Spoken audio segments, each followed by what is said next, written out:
मलखान सिंह ने फरारी 7-8 साल करी इधर। उसके बाद में उनने 80 में समर्पण कर दिया था। लेकिन गद्दा मलखान सिंह के सामने फिर और छोटे भाई आ गए थे, जैसे आपने पूनम देवी का नाम सुना है, विक्रम मल्लाव का नाम सुना है, एक बाबू गुजर था, वो उसका नाम सुना होगा। तो उनके बाद में ये चर्चा में आ गई थी। 73 के दशक में आपने अगर कभी नाम सुना हो गद्दा मलखान सिंह का, और मलखान सिंह का 70-75 के दशक में बहुत सक्रिय हुआ करता था, और उनके साथ में काफी सदस्य थे। एक आपने सुना हो बाबा घनश्याम का नाम कभी सुना हो। 70-75 के दशक में अपहरण कम होते थे, डाका ज्यादा डाला जाता था। पहले कोई अपहरण करना नहीं जानते थे। तो गद्दा मलखान सिंह का 70-75 के दशक में बहुत अच्छा सक्रिय था, और काफी मलखान सिंह ने काफी गरीब कन्याओं की शादी भी की है। नमस्कार सीमा जी। 70 के दशक में चंबल के बीहड़ में कौन से डकैत मुख्य रूप से सक्रिय हुआ करते थे? देखिए, ऐसा है कि 70 के दशक में आपने अगर कभी नाम सुना हो दद्दा मलखान सिंह का, हाँ। और मलखान सिंह का 70-75 के दशक में बहुत सक्रिय गैंग हुआ करता था, और उनके साथ में काफी सदस्य थे। एक आपने सुना हो बाबा घनश्याम का नाम कभी सुना हो, तो हमारे चम्बिल क्षेत्र में वो सक्रिय थे। और दद्दा मलखान सिंह का नाम तुम्हारे कहने का मतलब है मध्य प्रदेश, उत्तर प्रदेश, बुंदेलखंड में बड़ा जाना जाता था। और अगर उनने कोई वारदात को अंजाम दिया है, किसी के यहाँ डाका डाला है या किया है, तो चैलेंज दे के। रही बात यह है कि उनकी तब जब दद्दा मलखान के जमाने में 70-75 के दशक में अपहरण कम होते थे। अच्छा। डाका ज्यादा डाला जाता था। अच्छा। डाका डाला जाता था। फिर उसके बाद में उसी में एक मान सिंह और थे, उनका भी गैंग सक्रिय रहा है। तो ये लोग पहले क्या करते थे कि पहले डाका डालते थे, पहले कोई अपहरण करना नहीं जानते थे। तो दद्दा मलखान सिंह का 70-75 के दशक में बहुत अच्छा सक्रिय था, और काफी उनने धार्मिक भी स्थल बनवाए, काफी जगह पे मंदिर भी बनाए हैं दद्दा मलखान सिंह ने। काफी गरीब कन्याओं की शादी भी की है, और अच्छे देवी के पुजारी थे, परिवार कुशल थे। कुछ परिस्थितियां ऐसी आ गई थी दद्दा मलखान के सामने, तो दद्दा मलखान सिंह जंगल का शरण लिया था। अच्छा। लेकिन नेचर में दद्दा मलखान का बहुत अच्छा एक रुतबा था क्षेत्र में। जब तक मलखान सिंह जंगल में रहे हैं, किसी क्षेत्र में रहे हों, चाहे वो चम्बिल की घाटियां हों या तुम्हारे डांगों में रहे हों, जैसे गुना शिवपुरी है मध्य प्रदेश में, तो वहां पर जब चर्चा होती थी कि मलखान सिंह का गैंग यहाँ कहीं पड़ा है, तो वहां के सभी गांववासी बहनें बिटियां बड़े अच्छी नींद से सोती थी, क्योंकि दद्दा मलखान सिंह का ये नेचर था, कभी उनने बहन बेटियों की तरफ निगाह नहीं डाली है। बड़ा अपने पायबंद थे नियमों के। अगर किसी की बहू बेटी रात के समय हो गया, जैसे अंधेरा हो गया, वो घर जा रही, क्योंकि पहले सवारी नहीं थी, हर किसी पे मोटरसाइकिलें नहीं थी उस जमाने में। जी। और आदमी जो थोड़े ठीक ठाक होते थे पैसा में, उनके घर में साइकिलें होती थी। और किसानन के पास में तो साइकिलें तक नहीं थी उस दशक में। तो उनके लिए बस यही था कि अगर शादी ब्याह में है, किसी के यहाँ अगर बारात जाती तो बैलगाड़ियों से जाती थी। उस समय की मैं बात बता रहे, तो दद्दा मलखान सिंह का बहुत अच्छा वहां रहा। तो वो बहू बेटियों को वहां तक अपने साथियों को आर्डर देते थे कि ये बहू बेटी को बड़े इज्जत से वहां तक छोड़ने जाओ, और छोड़ के ताकि बाद में आइए। तो बहुत अच्छा चर्चित हुआ है। तो दद्दा मलखान सिंह का रहा है। मलखान सिंह ने फरारी 7-8 साल करी है 10। उसके बाद में उनने 80 में समर्पण कर दिया था। अच्छा। लेकिन दद्दा मलखान सिंह के सामने फिर और छोटे भाई आ गए थे, जैसे आपने फूलन देवी का नाम सुना है, विक्रम मल्लाव का नाम सुना है, एक बाबू गुजर था, वो उसका नाम सुना होगा। तो उनके बाद में ये चर्चा में आ गए थे। तो ये मान लीजिए वही 75-80 के दशक की बात है। तो काफी नेचर था, लेकिन ज्यादा करके कहने का मतलब है विक्रम का इतना चर्चा नहीं रहा है अच्छे वहां में, लेकिन वैसे बढ़िया था। फिर तो ऐसे काफी सीढ़ियां हैं ऐसी, जैसे मलखान सिंह ने जब आत्मसमर्पण किया, उनके साथ में घनश्याम ने भी किया था, बाबा घनश्याम ने। और आत्मसमर्पण के बाद में उन्होंने 2-3 साल जेल काट के और फिर भी भाग गए थे, फिर जंगल में आ गए। जंगल में आके कुछ दिन फिर बदमाशी करी है। बदमाशी करने के बाद में फिर वो मारे गए थे पुलिस मुठभेड़ में, बाबा घनश्याम। और मलखान सिंह ने जब से समर्पण किया है और मध्य प्रदेश में समर्पण किया था, उस समय माननीय अर्जुन सिंह की सरकार थी। अच्छा। और रही बात ये है कि अर्जुन सिंह ने मध्य प्रदेश में बागियों के लिए, जो चम्बिल के डकैतों के लिए आत्मसमर्पण खोल दिया था कि अगर चम्बिल का बागी अगर कोई आत्मसमर्पण करता है तो हमारी सरकार उनको भरपूर जो सहयोग बनेगा वो सहयोग करेगी। मुकदमे में अच्छी सुनवाई होगी, सब उनके समाप्त किए जाएंगे और रहने खाने की व्यवस्था भी उनकी करी जाएगी। तो ये उनने किया था 80 में और फूलन देवी ने किया था 81 में। बेमाई कांड करने के बाद में फूलन देवी ने आत्मसमर्पण कर दिया था। तो ऐसे काफी चम्बिल की स्टोरी है, काफी बदमाश ऐसे रहे वहां पर, दस्यु रहे हैं जो उनको अंतरराष्ट्रीय माना जाता है। मलखान सिंह के आत्मसमर्पण करने के बाद में फिर नाम आ गया फक्कड़ बाबा का, जो उनका राम आश्रित तिवारी और फक्कड़ नाम था। वो भी काफी मध्य प्रदेश में चर्चित रहे हैं। अच्छा। बहुत अच्छी तरीके से वे बाबा के नाम से चलते थे, फक्कड़ बाबा के नाम से। उनका भी बहुत अच्छा जलवा रहा है चम्बिल के अंदर। और इधर तुम्हारे कालपी साइड से लेके औरैया, कालपी, कानपुर, इटावा, तुम्हारे आगरा तक, इधर तुम्हारे लालाराम वगैरह का बहुत अच्छा आतंक इन पर रहा है, खौफ खाता था आदमी उनके नाम से। तो ऐसे काफी दस्यु लोग हैं जो बहुत अच्छे चर्चित रहे हैं चम्बिल के अंदर। दास्तान बहुत लंबी है और हर किसी का नेचर अलग अलग होता था। बिल्कुल बिल्कुल। और जैसे दद्दा मलखान सिंह के आगे जो और देखा जाए, जैसे मोहर सिंह का था। मोहर सिंह बहुत अच्छा था। मोहर सिंह के जब आतंक ऐसा था, उसका नेचर ऐसा था, उस जमाने में माननीय प्रधानमंत्री इंदिरा गांधी हुआ करती थी, तब तुम्हारे बीजेपी का कोई नाम निशान नहीं था। तब इंदिरा गांधी ने किया था कि अगर कोई दस्यु लोग अगर आत्मसमर्पण करता है तो उसको भाग मिलेगा। उनने भी समर्पण मध्य प्रदेश में किया था और जेल काटने के बाद में वे महगांव में उनने अपना मकान बनाया था और नगर पालिका का चुनाव लड़े थे। तो 5 साल नगर पंचायत के सदस्य रहे हैं वो कनौ, वहां पर अध्यक्ष रहे हैं मोहर सिंह।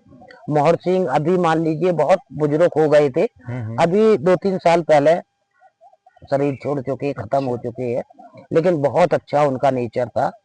ऐसे बहुत से दस्यु लोग थे। अभी काफी मलखान सिंह के संग वाले हैं, उनने समर्पण किया था, वो भी अपने परिवार के साथ में रह रहे। जैसे पीतम सिंह हुआ करते थे, पंचम सिंह हुआ करते थे, एक मुन्ना ठाकुर थे। ये सब घनश्याम और मलखान के गैंग के सदस्य थे। तो अभी काफी चम्बिल के बागी आज भी जिंदा हैं और उनके पास में मध्य प्रदेश में उन्होंने आत्मसमर्पण किया था। तो मध्य प्रदेश सरकार ने उन सभी बागियों को बाकायदा उनके घर के लाइसेंस करे हैं और बागियों के 2-2 लाइसेंस करे हैं और उनको रहने के लिए जगह दिया है, जमीन दी है कि अपना बागपन काटने के बाद में कहाँ पर रहोगे, कैसे अपना गुजारा करोगे। तो काफी लोगों ने को अच्छी सहायता की है मध्य प्रदेश सरकार ने। अच्छा सीमा जी, जो ये डकैत होते हैं बड़े ही अंधविश्वासी होते हैं कि मंदिर में झंडा बहुत चढ़ाते थे, कोई दुर्गा मैया की पूजा करता है, कोई बलि चढ़ाता है, क्या ये सत्य बात है? देखिए ऐसा है, हाँ, जो जितना चम्बिल का बागी है वो भगवती को बहुत विश्वास, अंधविश्वास से ऊपर मानते हैं। और जब भी शाम के सुबह उठते हैं तो भगवती का नाम लेके उठते हैं। अच्छा। जो राइफल वगैरह रखते हैं उसको हम भगवती मानते हैं। अच्छा। वो 24 घंटा उसके साथ में कंधे से कंधा मिला के चलती है। हाँ। जैसे मलखान सिंह ने है, वो भी काली के बहुत बड़े पुजारी थे। और तुम्हारे मोहर सिंह, माधव सिंह और जितने चम्मिल के बागी हुए हैं तो काली को ज्यादा मानते हैं। और बहुत अच्छी उनकी स्थापना, कहीं कहीं पे मंदिर नहीं हुआ करते थे, टूटा फूटा चौतरा देखा है, तो दस्यु लोगों ने उनका बड़ा आलीशान मंदिर बनवाया है, बढ़िया स्थापना कराई है। और जब नवरात्र 2 पड़ती हैं, जो खुली हुई नवरात्र, वैसे तो हिंदुओं में 4 नवरात्र होती हैं, तो हर व्यक्ति अब हिंदुओं में नहीं जानता है कि 4 नवरात्र होती हैं। 2 गुप्त होती हैं, 2 उजागर होती हैं। तो बड़े कायदे से झंडा चढ़ाते थे मंदिरों में, घंटा चढ़ाते थे, उसमें अपना नाम गुदवा देते थे। तो नाम गुदवाने के बाद में तो काफी पुलिस उतार ले जाती थी झंडा, ये घंटा को। और जैसे किसी गांव वाले के यहाँ पूरा खर्चा देते थे तो जवारे वगैरह बवा देते थे नवदुर्गन में, तो गांव वाले का सहयोग से खर्चा पूरा दस्युओं का रहता था। बड़े कायदे से भगवती के जवारे चढ़ते थे, झंडा चढ़ते थे। आपने अगर कभी सुना हो जालौन की माता, हाँ। जालौन की माता पे कम से कम मान लीजिए, कम से कम 2-4 कुंटल तो लाला राम ने पीतल चढ़ा दी होगी। अच्छा। इतने घंटा चढ़ाए थे हमारे देखत देखत, क्योंकि मैं लाला राम गैंग की में रहे, हमारा अपहरण होके गया था। तो हर व्यक्ति काली को पूजता है। एक ऐसा बागी था जिसका राम आश्रय तिवारी और फक्कड़ नाम था, वो जरूर काली को भी पूजता था। और सबसे बड़ा भक्त था नरसिंह भगवान का। नरसिंह भगवान और काल भैरव की पूजा फक्कड़ बाबा ज्यादा करते हैं। आज भी जेल के अंदर है तो नरसिंह भगवान की भी पूजा करते हैं। और जितना बागी हुआ है, लेकिन देवी को ज्यादा पुजारी है, सबसे बड़ा देवी का पुजारी माना जाता है। और आज जो जो समर्पण कर चुका है, आज भी वो देवी का पुजारी मानता है। जब पूजा करेगा, सुबह शाम जब उठ के बैठता, जब नहाता है, तो वो 2 अगरबत्ती आज दिन भी भगवती को लगाता है। क्योंकि भगवती के बल पे, देवी के बल पे जब हमने इतना वहां पर अत्याचार किया है, तो माता रानी से गलती मनाते थे और ये कहते थे कि माता रानी क्या करे, हमारी बेबसी है, अगर हम कुछ नहीं अन्याय करेंगे, अपराध नहीं करेंगे, तो यहाँ पे खाएंगे क्या। लेकिन माता रानी, हम आपके बच्चे हैं, तो आप हमें क्षमा करते रहना हमारी गलतियों को। तो इसलिए भवानी को बहुत अच्छी तरीके से पूजता है। जो लूट का सोना होता था, सोना क्या घरों से डाका डाल के औरतों के लूट लाते थे, या सुनारों पे डाका डालते थे? देखिए, ऐसा है कि सुनारों पे डाका नहीं कभी डालते थे, क्योंकि सुनार जितना है वो बाजार में, सिटी के अंदर दुकानें अपनी चलाता है, गांव में नहीं चलाता है। और आपने अधिकांश करके देखा हुआ, पुराने जमाने में सुनार बराबर हुआ करते थे जी, लेकिन जहाँ पे कस्बा टाइप में है तो सुनार वहां दुकान करता था, देहात में किसी की नहीं होती थी। पहले जो दस्यु लोग पहले डाका डालते थे, तो किसानों के यहाँ सोना चांदी मिलता था। वो सोना चांदी मिलता था, तो पहले क्या होता था कि पहले चम्मिल का जितना बागी हुआ करता था, तो वो कभी अपहरण नहीं करता था। पहले अपहरण कोई बागी जानता ही नहीं था। पहले डाका ही डाला जाता था, जो कुछ डाका में मिलता था वो सब लेके आए, फिर वो कुछ गांव वालों की सहयोग से फिर वो सोना बिका दिया जाता था। जो उनके सदस्य होते थे उनको बांट दिया जाता था। अपना राशन पानी के लिए जो गैंग का लीडर होता था वो रखता था, क्योंकि अगर पैसा वहाँ नहीं है, आमलेशन वगैरह मंगाता था, राइफल वगैरह मंगाता था, तो उसी से। अच्छा। जब ये लूट का काम तो बहुत, ये 80-90 के बाद में जो लूट का काम खत्म हुआ है, वो ये 80-85 दशक से, वही 90 की लमसम मान लीजिए, तब से डाका डरना बिल्कुल बंद कर दिया था दस्यु लोगों ने। क्योंकि अगर किसी के यहाँ डकैती डालने जाते थे, अब हर व्यक्ति चाहे गांव का हो या शहर का हो, सब पढ़ा लिखा हो गया है।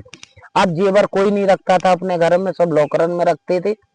तो तब से जब वहां पर जब डकैती डालते थे, पुलिस आ जाती थी या गांव के फायरिंग करते थे, तो वहां पे बदमाशों को भी फायरिंग करने पड़ती थी, तो काफी आमलेशन चल जाता था। तो वो पूरा पैसा नहीं निकलता था। जब नहीं निकलता था तब से फिर इन लोगों ने, जितने दस्यु लोग थे, सबने डाका डालना बंद कर दिया था और फिर ये अपहरण वगैरह करने लगे थे। पहले जितने तुम्हारे 70 के हैं, 75 के हैं, 80 तक के हैं, जो जितने बागी है, हम 50 से लेके 80-85 की लमसम बता रहे, जितने दस्यु लोग भाई हैं, तो वे सब डाका डालते थे। पहले पकड़ कोई नहीं करते थे। एक ऐसे मोहर सिंह थे जो दस्यु हुआ करते थे, उनने दिल्ली की पकड़ करी थी। तो वो पकड़ उसने उस जमाने में, वो 60-65 के दशक में, उनने वो उस जमाने में 26 लाख की पकड़ छोड़ी थी। अच्छा। वो सबसे बड़ी पकड़ दस्युओं की थी उस जमाने की। तो वो एक मोहर सिंह थी। तभी मोहर सिंह बहुत हाईलाइट हो गए थे, क्योंकि पहले कोई आदमी पकड़ करना जानता ही नहीं था दस्यु। ये तो पकड़ बहुत बाद में आई थी। और रही बात ये है कि लेकिन जितने चम्मिल के जो बागी हैं, उनका एक नियम था, ऐसा नियम था कि अगर किसी का अपहरण करके लाए हैं, तो जब वो अपना लेटर पैड डालते थे तो वहां में सीधा लिख दिया जाता था कि आपकी हैसियत से आधा। तो आधे का मतलब है, जैसे आपकी हैसियत अगर 50 लाख की है तो वहां में 25 लिखी है, और जब आदमी दस्युओं के पास तक आएगा तब तक 1-2 व्यवहारी आ जाएंगे, उनका मान रखेंगे, तो वही जाके 10 या 5 पे छूटती थी जाके पकड़। तो हर व्यक्ति, और बहुत सी ऐसी भी हो जाती थी कि काफी समय के बाद में, आजकल जैसे किसी से नेक मुठभेड़ हो गई गांव में, तो वो दुश्मनी में पकड़ा देता था। लेकिन जितने चम्मिल का बागी रहा, ना किसी व्यक्ति को उसने किसी की जमीन बिचवाई है, ना किसी का मकान बिकवाया है। फिर चाहे वो पकड़ उसको 50-60 हजार में छोड़ने पड़े तो उसको छोड़ दिया करते थे। अब जैसे पकड़ आती है, कभी ऐसा भी होता था लड़कियों को जैसे पकड़ ले आए तो लड़कियों को भी बेच देते थे? नहीं, जितना चम्मिल में बागी हुआ करता था, तो ये लड़कियां की पकड़ जब करी हैं, जब लड़कियां आई हैं, तो इनने अपने शौक के लिए लड़कियां मंगाई हैं। लेकिन ऐसा नहीं किया है कि लड़कियों को चम्मिल में बुला के फिर कहीं बेची गई हो, ऐसा तो नहीं आया है। क्योंकि हम भी 18 साल चम्मिल में काट के आए हैं, और हमारे सामने काफी, हमारे बाद में भी काफी गई हैं। उस जमाने में कुसुमा 9 थी जब हमारा पकड़ हुई थी, और कुसुमा 9 क्योंकि फूलन देवी समर्पण कर चुकी थी, तो कुसुमा 9 थी। कुसुमा 9 के बाद में कुसुमा 9 और लाला राम ने हमारा अपहरण किया था, और हमारे अपहरण के बाद में फिर तुम्हारी सुमन बाथम जंगल में पहुंची, मुन्नी पांडे जंगल में पहुंची, सब जी मारी गई, लवली पांडे पहुंची। लेकिन ऐसा नहीं हुआ है जो जिन्हें किसी लड़की को जैसे वहां बागियों तक पहुंची, डाकुओं तक, और फिर उसने कहीं आगे को बेची हो, ऐसा नहीं हुआ। सिर्फ अपनी गैंग तक रखी है। फिर तो इतनी लड़कियां पहुंच गई थी चम्मिल में कि हम बता नहीं सकते हैं। जैसे रामवीर गुर्जर था, उसके साथ में लड़की थी, अरविंद गुर्जर था, उसके साथ में लड़की थी। आज वो दोनों लड़कियां घर पे हैं और अपना परिवार बना के रह रही हैं। रामवीर अरविंद छूट के आ गए, अपने घर पे रह रहे, ग्वालियर में रह रहे हैं, और रज्जन लवली मारे गए थे। तो काफी ऐसे दस्यु लोग हैं उनके साथ में आए हैं, लेकिन लड़कियां बेची किसी ने नहीं है।